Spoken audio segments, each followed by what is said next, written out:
Salve povo, aqui é o Zelota com mais um especial de férias do Zelota. E neste vídeo eu vou trazer a terceira e última parte da minha conversa com o Albino Dantas em uma live que eu fiz no Instagram. E nós vamos falar nesse vídeo a respeito da cultura, das imagens e dos conceitos, isso que foi muito aproveitado pelo cristianismo, principalmente com relação às pessoas que não sabiam ler. E também vamos falar sobre a presença árabe na Península Ibérica, quais foram as contribuições que os árabes deixaram no seu período na Península Ibérica durante a Idade Média, conhecida como a Idade das Trevas, enquanto no centro da Europa a coisa não fluía, na Península Ibérica a coisa ia muito bem. Então vamos ver isso aí e as influências que os portugueses tiveram aí dos árabes e dos judeus e acabaram trazendo já essa bagagem para o Brasil. Mas antes, claro, de começar esse vídeo, sempre peço a vocês que dêem um tapote nesse like, que valoriza o meu trabalho, compartilhe aí com a galera, e vocês que são novos, sejam muito bem-vindos, tem muito conteúdo de antiguidade, fique à vontade para dar uma conferida aí na Videoteca do Zelota, tem saga romana, saga bizantina, a história de todos os imperadores usurpadores, enfim, tem muita coisa para vocês verem aí, e aproveita, se inscreve aí, me siga no Instagram, @zelota, para saber das novidades do canal, e aproveitem esse vídeo. Se você chegou agora aqui e pegou este vídeo específico, tem outras duas partes anteriores. Eu vou deixar os cards aqui bem no começo do vídeo para que você possa ver a primeira e a segunda parte, beleza? Então vamos ao vídeo, no final a gente se fala novamente. Falou! São vários pontos interessantes, né, que a gente observa aí nessa questão das figuras, dos mitos, né, a coisa mística, Uhum. a coisa mítica, né, como a gente até já trouxe aqui um pouco antes, no outro vídeo, antes de terminar lá o tempo, da Sim. questão do Jesus histórico e do Jesus místico, né? Seria a questão do Uhum. Jesus divino. Né? Então a gente tem essa separação, né? Quando a gente trata dessa história. Né? Muita gente me pede para fazer vídeo sobre o Jesus histórico. Eu adorei falar, mas é muito polêmico. Né? Você traz, a turma já vem sentando porrada, porque a gente sabe que tem um pessoal que é bem fundamentalista e tal, e se É revolta quando você trata ele como uma figura humana e não como uma figura divina, né? difícil, né? É É, difícil você tratar, é difícil você falar sobre a figura. É difícil você falar sobre figuras ligadas à religião, né? Quando a gente fala sobre figuras históricas, esse é um grande problema, né? Quando a gente fala sobre figuras históricas que de alguma maneira tocam em elementos sagrados, isso é um problema muito sério, porque quando você vai estudar a história de Buda, você esbarra em elementos. Quando você vai estudar a história de Maomé, você esbarra em elementos também. Né? é, É tudo muito melindroso quando você fala sobre a figura religiosa, porque aí a gente não está tratando mais sobre uma questão de documentos, uma questão de fatos. A gente está falando sobre uma narrativa mística. Né? é. E a narrativa mística ela tem que ser respeitada, porque ela tem espaço também. Ela tem o lugar dela. Né? Tem. Ela tem o lugar dela. Ela também, e aí, sendo historiador falando de narrativa mística, a narrativa mística tem o seu papel como documento histórico. Não, sem dúvidas. Ela tem o seu papel como documento histórico. Né? A gente consegue olhar mais friamente para a figura de Buda, por exemplo, porque a nossa cultura ela não está tão entremeada pelo cristianismo. Mas É, a gente consegue olhar para os vários Budas que tem no Extremo Oriente, né? O Buda tailandês, o Buda chinês, o Buda do norte da Índia. A gente consegue olhar para eles e identificar as diferenças, digamos assim, né? Mas a gente não consegue ter esse mesmo olhar para dentro das nossas imagens culturais, né? Para as imagens que a gente gera culturalmente. Eu sempre cito Zélia Gattai, a escritora que era casada com Jorge Amado. Né? Anarquistas, graças a Deus, né? A gente usa expressões como graças a Deus, tá bem. Virgem Maria, né? Até quem é Que ateu são fala assim expressões. também, né? Até quem é ateu. Não tem a frase que diz que. Não tem a frase que diz que O ateu, graças na a hora Deus. do acidente. Na hora do acidente até ateu dá graças a Deus. É, Então, Porque isso são imagens que estão embutidas em uma cultura. Né? Elas são imagens que pertencem. Exato, exato. Cultura, né? Que tem a raiz no religioso, tem, mas acaba transcendendo a raiz do religioso. Porque cultura não é só religião, cultura também é religião, óbvio, né? Mas cultura não é só religião. E é extremamente importante quando a gente percebe essa transcendência, né? Quando a gente percebe que isso acaba projetando uma imagem dentro de uma cultura. Né? Você pode ser ateu quanto for, mas você vai crescer escutando Virgem Maria, meu Deus, Ave Maria, né? E assim vai. Todos esses termos. Então isso mostra o quanto o padrão, minha Nossa Senhora, e Emanuel está dizendo aqui, minha Nossa Senhora, isso é até muito pouco lógico, né? Minha Nossa Senhora, né? É verdade. Mas são as licenças, são as licenças linguísticas, né? São as licenças linguísticas, né? Bem paradoxal, né? A questão é minha, mas é nossa. É minha, mas é nossa. Exatamente. São as licenças que a língua permite, né? É verdade. E são as formas de você organizar essas imagens, que são extremamente interessantes quando a gente discute sobre cultura, né? O looping que a gente fez aqui, ele não é estático, certo? Então, cultura de conceitos correndo para a cultura de imagens, que a gente pegou o exemplo digamos assim, monolítico, pesado, da transição da paideia para o cristianismo, né? do ensino clássico, conceitual grego para o mundo imagético cristão. Esse movimento, ele não é só de ida, ele é de ida e volta. Né? Você vai ter uma supervalorização da imagem do período medieval, e quando chega o período moderno, você tem uma volta para o conceito, pesada, né? E aí talvez a gente esteja na transição, né? Talvez a gente esteja no momento de transição de uma cultura que foi alimentada pelo conceito cujo auge foi ali século XIX, primeira metade do século XX, e a gente esteja na transição para uma cultura imagética de novo, né? Para uma cultura baseada na imagem. A cultura ela está sempre se movimentando, né? Você vê que ela não é estática, né? Que é o que a gente ficou estática na Idade Média na Europa, né? Mas em outras partes do mundo ela continuou ali se movimentando no Oriente, na China, né? No Extremo Oriente, no caso. Então ela continuou se reinventando, sendo recriada com novos elementos, novos estudos, novas formas de arte, né? Que foram sendo produzidas. Tanto que a gente chegou a ter muita influência dos mouros, né, através dos portugueses, na questão de vários elementos que tem na própria cultura pernambucana, a gente trazer como exemplo, né, da xilogravura e todas essas coisas que a gente tem, tudo ali, mistura de judeu, de mouro, e que vieram ali com os portugueses. Então a cultura está sempre aí, né, se reinventando, está sempre em movimento.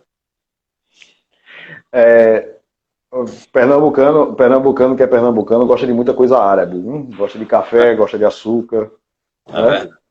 Boa parte dos nossos doces tem origem na Península Ibérica Muçulmana. Né? O português tem aproximadamente 5.000 palavras que derivam direto do árabe. Né? O espanhol tem mais de 7.000. Então, é extremamente importante a gente perceber que a cultura ela não é monolítica e morta, ela é um fluxo, né? À medida que você tem um contato com a cultura, ela também entra em contato com você, né? E as identidades que se firmam nesse contato, elas também são dinâmicas, né? Existe um dinamismo muito grande na formação de uma identidade, na formação de uma memória, na formação de uma relação, não só de uma relação entre indivíduos, mas de uma relação do indivíduo com a própria história. Né? Existe um processo de revisitar a história que é extremamente importante quando você entra em contato com outras culturas. Né? E que isso aí talvez seja o grande segredo que a gente tem nessa época que a gente vive agora. Né? Não na época de pandemia que eu digo, mas numa época hiperconectada, né? Em que você sim tem acesso a outros mundos agora. Você sim tem a possibilidade de acesso, né? Fátima é o nome, Fátima, inclusive, era o nome da filha de Maomé, né? Que deu origem ao califado fatímida do Egito. Então é Cara, realmente muito, muito, muito doido, né? E você tem umas narrativas, e você tem umas narrativas que são muito importantes nesse processo, né? Você tem uma construção de narrativa que é extremamente importante nesse processo. As narrativas de esquecimento, as narrativas de lembrança, né? São um legado muito importante disso que a gente está discutindo. pois é, a gente tem essas transições, né? Quando a gente, falando aí da Península Ibérica, a cultura Hum, que chegou ao nosso tempo não é a mesma de Viriato, da época de Viriato, não. né? Dos lusitanos. Então, você vai ter ali o domínio romano, a romanização da Península Ibérica, que eles vão, depois que só quando eles conseguem derrotar os lusitanos é que eles vão dominando ali boa parte da Península Ibérica, né? E depois com a Uhum, chegada aí dos mouros, dos suevos, dos burgúndios e outros povos que ocuparam, os próprios vândalos também, né, que também ocuparam ali uma parte da Espanha. Então você vai ter aqueles elementos culturais, né, que vai ter uma certa influência romana, com a mistura das suas próprias origens germânicas. Eu até me recuso a chamar de bárbaro, eu acho que o romano é que é bárbaro, né? Apesar de eu ter falado sobre todos os imperadores romanos, o pessoal acha que eu gosto de Roma, mas ao contrário, eu detesto os romanos. Mas a gente tem que conhecer a história do inimigo para poder você saber tudo e contar, né? Inclusive, muita gente que começou exatamente. a acompanhar o meu canal e gostava de Roma passou a detestar, começou a saber o que acontecia ali nos bastidores, como era que Roma era aquela coisa maravilhosa, como é que eles faziam com os povos que eles dominavam, esse processo de romanização, né? Inclusive, o vídeo que eu postei hoje à noite a respeito da história do Armínio, que é uma história maravilhosa também, um cara que conseguiu bater de frente com Roma quando Roma estava no auge, né? Você tem aquela coisa de capturar as crianças, levar elas dentro de jaulas, e elas iam para Roma, onde cresciam separadas dos pais, não viam mais a família, não tinham mais contato com a sua cultura. Então, eles iam passar a viver em um outro lugar, em uma outra região, com uma outra cultura. Enfim, tinha aquela imposição que os romanos faziam, né? Essa imposição Uhum. cultural, né? Que e voltando para a Península Ibérica, a gente vai ter essa junção com a chegada dos árabes, dos judeus, aí vai ter essa mistura toda, né? Então, o pessoal sempre fala que o Brasil é um caldeirão cultural, mas Portugal já era, né? Portugal já Os tinha, ingredientes já vêm de antes. já vem de antes, né? Já vem dessa mistura É. toda aí, né? De germânica, dos vândalos, dos povos que viveram por lá, dos árabes, dos mouros, né? No caso aí dos judeus, enfim, tem muito elemento, né? Considerando somente a história europeia, Portugal era o Finisterre, né? Portugal era a terra do fim do mundo. Não, Era, era o, considerado o fim do mundo. é, era o Finisterre. Então era para onde se ia, né? Era o grande limite de Roma, era a grande fronteira Era de o Roma. limite. Exatamente, é onde terminava o mundo, né? Era onde os romanos consideravam o fim do mundo era a Espanha, porque dali depois só tinha mar É, e eles não tinham exatamente, conhecimento era. das Américas, no caso, né? Apesar que tem E como, e como diziam, as e como penínsulas. diziam os bizantinos, né? Os romanos não sabem fazer boiar nenhuma madeira no Mediterrâneo, que dirá um barco no oceano, né? Pois é.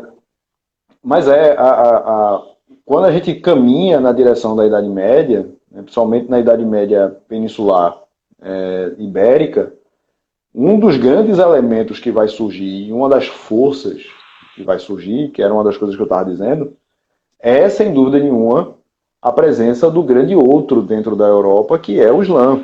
Né? O Islã é o grande outro por vários motivos. O Islã é o grande outro porque é uma outra religião monoteísta, o Islã é o grande outro porque não é da Europa, o Islã é grande outro porque traz no rosto a diferença. Na primeira descrição que a gente tem literária do contato do europeu com o negro africano é na canção de Rolando, que é uma das canções de gesta, né, do período de Carlos Magno, e que a descrição que é feita é que os mouros eles são negros e branco no rosto só tem a bola dos olhos e os dentes. Essa é a descrição que é dada. Né? há quem leia essa descrição como uma descrição inocente, né? Que eu digo inocente no sentido antropológico, do estranhamento. Poxa, ele é diferente de mim, né? E que a partir daí vão ser construídas outras diferenças. Que é incrível como uma cultura dominante prevalece sobre a outra, né? Prevalece, né? No caso aí, né? Nesse caso da canção de Rolando, essa imagem ela é muito clara, mas também a gente tem que ver que de alguma maneira as outras culturas elas permanecem, né? Subreptícias, elas ficam lá por baixo, elas estão vivas, né? Mas Então, tem eu acho que é isso. tem um ponto que eu, trazendo essa questão aí, como foi falado da cultura dominante, quando a gente volta ali para Mesopotâmia, né? Tivemos várias civilizações que dominaram a Babilônia, a Mesopotâmia. Então, cada um que passou por ali deixou um elemento ali da sua cultura. Aí, mesmo Sim. quando a gente teve o período em que os assírios que dominaram ali o Oriente, que eram até mais carniceiros que os romanos, né? Eles eram Sim. bem mais, né? Mas totalmente from hell. Mas mesmo assim, eles assimilavam, no caso, a cultura, por exemplo, dos sumérios com relação à escrita, dos arameus com relação ao idioma do aramaico, que é uma língua que continua ali pelo Oriente, tanto que vai ser a língua falada por Jesus lá Pois na é. Galileia, na Galileia, mais na Galileia que era falado o aramaico, né, que era a parte mais pobre. Na Judéia era mais falado o hebraico, né? Então, mesmo sendo um povo dominante, eles acabam vendo que realmente aquilo ali é interessante. Então, aquilo ali é válido. E muita cultura Sim. síria é mais de outros povos do que propriamente a cultura deles. Mesmo eles sendo dominantes, eles acabaram sendo influenciados pelas culturas desses outros povos. Né? Que acaba que se você for olhar para a galera que lida com história clássica, né, com história antiga, na verdade, antiguidade oriental principalmente, tem autores como Diakov Kovalev, Gordon Childe, que defendem que as culturas de expansão, né, como os assírios, como os romanos, como os hititas em algum momento, né, essas culturas de expansão, elas são culturas multiétnicas, né, no sentido de que dentro daquele arcabouço ali você tem várias relações culturais, várias relações étnicas envolvidas, e que chega um momento que para administrar esse negócio você precisa circular por tudo isso, né? Talvez esse tenha sido um dos grandes problemas de Roma na Judéia, né? Roma enfrentou tanto problema na Judéia porque culturalmente falando a região já era extremamente cheia de referência. Quando os romanos chegam, eles são só mais uma referência, só que os romanos chegam impondo o latim, que não vai ser adotado, né? Exatamente. O hebreu, que tem na sua língua a sua base religiosa e a sua base identitária também, vai simplesmente dizer, latim a gente fala para resolver coisas com o romano, no dia a dia a gente vai falar o da gente. Isso foi um problema grande. Eles arranhavam mais o grego por questões comerciais, né? Até porque Jerusalém ficava em um ponto ali que era um ponto extremamente importante, comercial, de Exatamente. de quem saía do Oriente ia para a África, quem vinha da Europa. Então, Jerusalém era esse ponto, né? Tanto que o templo de Jerusalém, o templo de Salomão, você tinha aquele pátio dos gentios, né? Que era justamente para aqueles que eram judeus e que eram estrangeiros, que iam para lá. Então, você tinha aqueles elementos. Tinha gente que ia da Etiópia para Jerusalém durante a Páscoa, né? O Pesach. Então, a gente vai ter essa coisa de tantos elementos, né? E o povo judeu ele era muito fiel à sua raiz. Então, eles não aceitaram a dominação romana, essa dominação cultural. Os judeus chegaram até certo ponto a ser helenizados, mas nunca foram de fato romanizados. Né? Isso até sim. Eu acabei de pensar nisso aqui, você já veria um tema para um outro vídeo. Hein?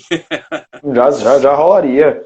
E uma outra coisa que a gente tem que pensar é que a nossa visão do mapa ela é muito centrada na Europa, ela é muito eurocêntrica. Né? Exatamente.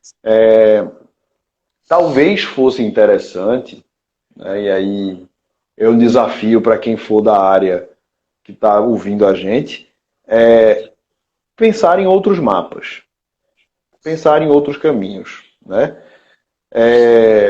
Lalibela, na Etiópia, era um centro comercial extraordinariamente rico, tão rico quanto Constantinopla, em um determinado momento, né? Meca também era, né? Meca era um centro vivo, era um centro pulsante. Persépolis, do mundo persa, era um centro pulsante, né? Tebas também. Tebas era um outro lugar fantástico, né? Isso a gente está pensando de novo, só do outro lado do Atlântico. Se a gente vem para cá, para o lado das Américas, a coisa fica muito maior ainda, né? Então, como eu já havia dito também, né? Primeiro, pensar em culturas mais amplas, como a cultura mediterrânea, como a cultura do Índico, né? A cultura do Oceano Índico, que vai ser a que vai banhar a África Oriental, vai ser a que vai banhar a Península Arábica, vai ser a que vai banhar o subcontinente indiano. Galera, grandes massas de água, elas separam geograficamente, mas aproximam culturalmente. Porque alguém vai tentar cruzar isso, alguém vai tentar chegar do outro lado, né?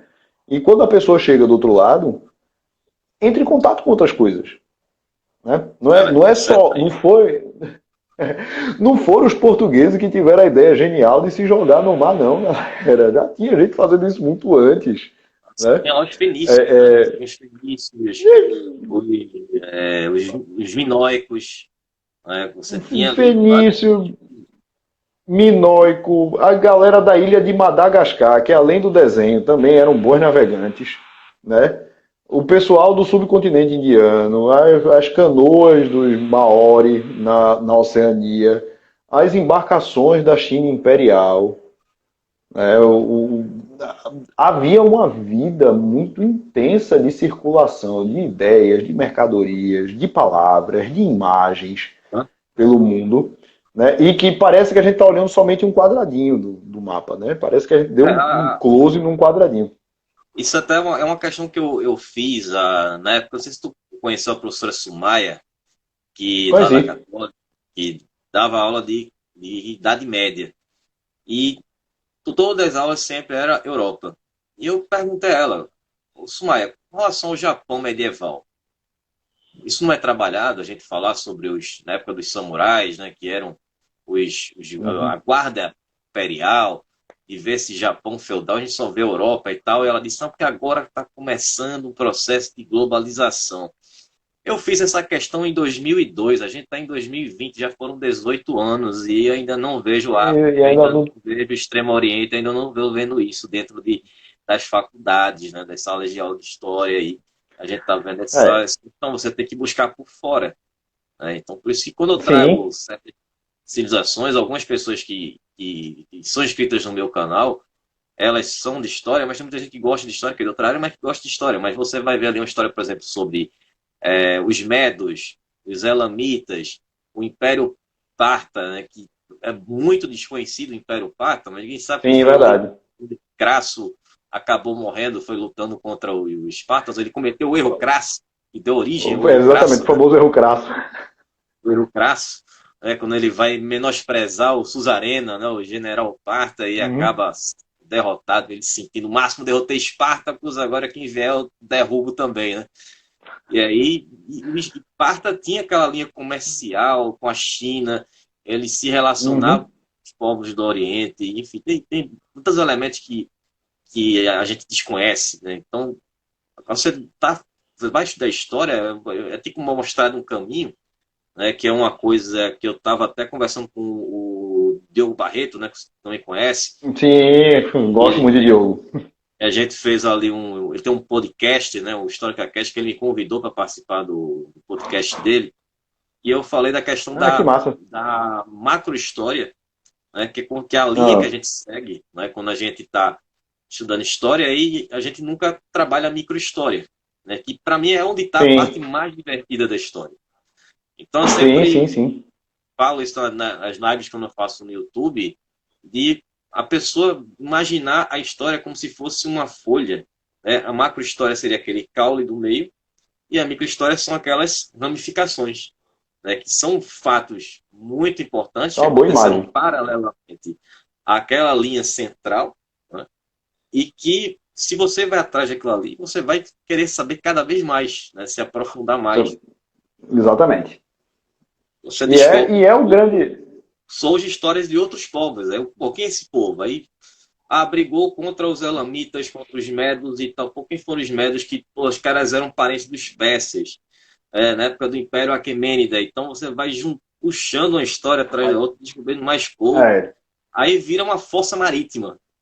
Quanto mais você vai descendo, mais o mundo vai ficando e não termina. Não, termina não. Termina não. Você É porque acaba se você vê. viciando. É um vício bom danado.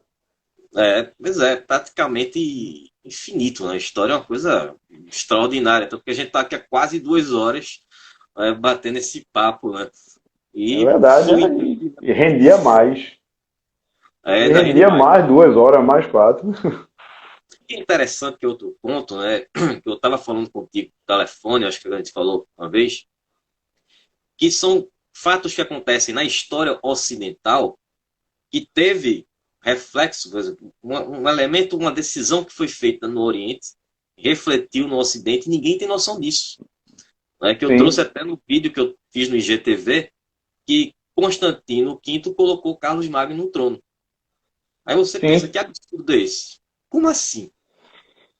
Aí você vai entender a história, né, de Constantino impor a iconoclastia, a decisão de você ser cristão, mas não idolatrar ídolos, e aí você é proibido aquilo ali, então Roma vai romper com o Império Bizantino, e quando eles vão ser atacados pelos lombardos, eles vão pedir ajuda de quem? Dos francos. E ali E aí chega você vai, né? Pipino Breve e vai lá ajudar Roma, e depois ele coloca quem? O filho dele, Carlos Magno, que aí derrota os lombardos e tal, e aí vai acabar se tornando o imperador do Império Sacro Romano.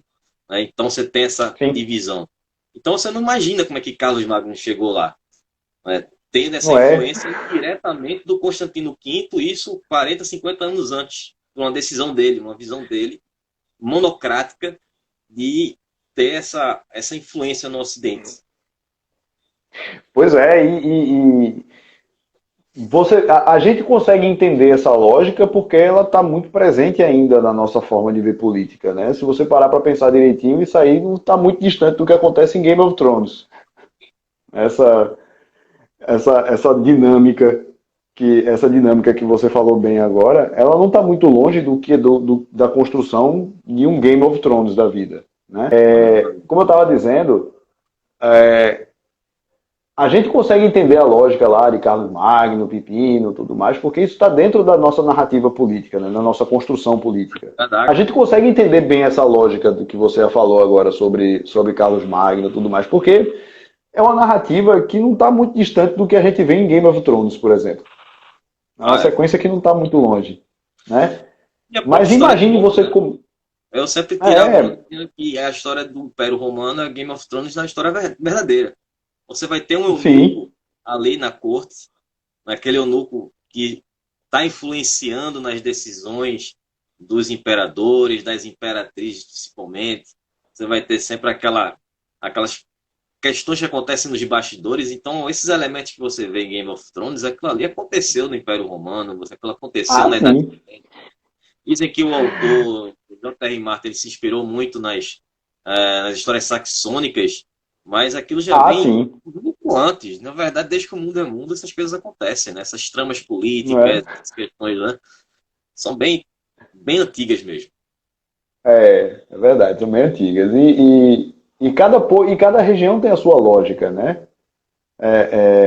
Por exemplo, se você fosse tentar aplicar a mesma explicação narrativa à história africana, você teria problemas, porque existe lá um elemento da história africana, existe um ponto da política africana, da política pré-colonial africana, que é o fato de que o regente, primeiro, o regente ele é escolhido de um grupo de outros pretendentes a regente, né? Então é quase um sistema eleitoral, né? E segundo, que se houvesse algum tipo de distúrbio natural, o regente era o primeiro a ser sacrificado.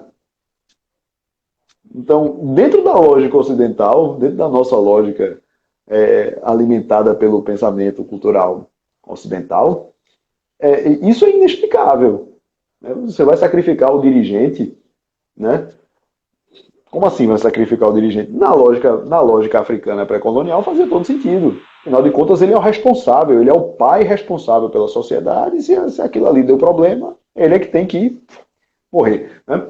No caso chinês, né, de que a pirâmide social chinesa é invertida do ponto de vista político, né? Um imperador perde o mandato do céu quando os camponeses estão insatisfeitos. E os camponeses ficam insatisfeitos porque as obras públicas não estão servindo mais. Veja só que coisa. Estão sendo feitos. Ou seja, a gente está falando de impeachment de imperador. Impeachment de imperador, né? A gente está falando de impeachment de uma dinastia inteira. Na Índia, antes da chegada dos ingleses, havia uma coisa semelhante ao divórcio, né? Só que a coisa semelhante ao divórcio, para que os maus fluidos do casamento anterior não passassem para o novo, a pessoa que havia sido casada antes, ou seja, o homem ou a mulher, tinha que se casar com um tronco de sândalo primeiro, né? Então você se separa e se casa com um tronco de sândalo, queima o tronco de sândalo e você pode casar de novo. Né? Essas coisas são interessantíssimas, velho. Esses elementos culturais que a gente pode falar como trivia, assim, dizer, engraçado, não sei o quê. Mas isso denota uma densidade cultural muito grande. Uma densidade cultural muito, muito relevante. Pois é. Mas, bom, muito obrigado aí, ouvindo, por ter participado aqui desse bate-papo. Eu é que agradeço, meu querido. É muito bom. Você deixar um recado aí pra galera. É difícil, depois de falar tanto, deixar um recado só. Eu acho assim que a gente tem que fazer isso mais vezes. Não só a gente, eu e você em live, mas a gente tem que fazer com que a circulação, a informação circule da maneira mais livre e desimpedida possível. Né? A gente vive numa época em que as pessoas gostam de represar muito conteúdos, né? E que eles não... Existe uma falta de generosidade na distribuição disso. Né? Então, não só falar sobre história, mas falar sobre o que você quiser. Falar sobre de culinária, a mecânica, passando por partos e elamitas e quem quer que seja. Né? Acho que o importante que a gente tem hoje, que a gente tem uma ferramenta boa para isso, é fazer isso. É circular a informação para conectar pessoas. Né? É isso. Com certeza. Então valeu, foi um papo show de bola. E adorei, velho. Né, marca aí uma outra live aí futuramente. Inclusive, né, essa live é comemoração do aniversário do canal, né? De 2 anos, né? Tu me disseste. Foi ontem, no dia 7 de julho, o canal fez 2 anos e acabamos aí fazendo uma comemoração em grande estilo, né? Aí com um convidado foi muito bom. especial, né? Um bate-papo muito bom. A gente conhece aí há mais de 2.000 anos, né? Eu acho que a gente se conheceu ali em Damasco, né? Pela Síria. Ali, jogando bola com couro de camelo. Eu acho que ali por volta do ano 5 antes de Cristo, né? Acho que esse foi dessa época. Por aí. Então, vou ficar por aqui. Um abraço aí ao meu e pro pessoal também. Até uma abração, Hugo. Quem quiser me seguir também no Instagram, fica à vontade aí para acompanhar aí as novidades lá do canal. Beleza? Então, valeu mesmo. A gente se fala aí. Abração. Muito obrigado aí. Um abraço do Zelota para vocês. Um abraço, Albino. Até uma próxima. Abraço, meu querido. Até mais. Até mais. Tchau, tchau. Eu espero que vocês tenham gostado desse bate-papo. Eu particularmente adorei. Gostaria até de fazer outros futuramente. E farei, com certeza. E estarei retornando no próximo sábado, agora com vídeo solo, eu sozinho agora, sem convidados, e com um especial que na verdade eu já fiz, mas eu quero refazer porque eu fiz lá no início do canal e não ficou exatamente como eu gostaria que ficasse. Então pretendo trazer de volta esse assunto, que é sobre a revolta judaica, que inclusive foi aí mencionada nessa conversa com o Albino, e deixá-la de forma mais organizada. Eu fiz meio que sem roteiro, foi uma coisa muito início de canal, mas enfim, estarei trazendo esse especial para vocês no sábado e retornarei na quarta-feira. Já vai ter enquete novamente, já vamos voltar aí a trabalhar com gás total depois de descansado. Então a gente se vê no sábado no horário das 17 horas. Um abraço do Zelota. Falou, pessoal.